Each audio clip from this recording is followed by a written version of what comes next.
Kelurahan Tawamau, kami melaporkan kejadian kebakaran yang terjadi di wilayah Kelurahan Tawamau, yaitu tepatnya di Jalan AT Veterani 4 yang menghanguskan 2 unit rumah yang dihuni oleh 4 kakak, dan di dalam rumah tersebut ada 17 jiwa.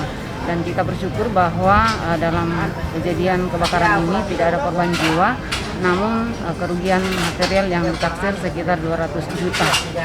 Dan tindak lanjut dari pemerintah Kelurahan Tawamau, seperti yang kita lihat saat ini, bahwa kami sudah menurunkan tim Satgas Kelurahan dan tim Satgas Kecamatan untuk membersihkan puing-puing bangunan akibat kebakaran tersebut.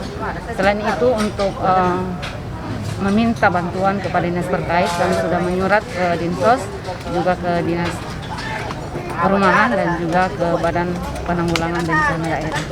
Bantuan yang sudah masuk dari mana saja, Bu, yang sudah ada? Iya. Yang pertama itu dari Camat Panakukang yang berkunjung ke lokasi kebakaran pada hari ini bersama dengan Ketua Tim Penggerak PKK Kecamatan Panakukang bersama dengan semua kader kecamatan dan kelurahan yang pada saat ini turun memberikan bantuan sembako kepada korban kebakaran.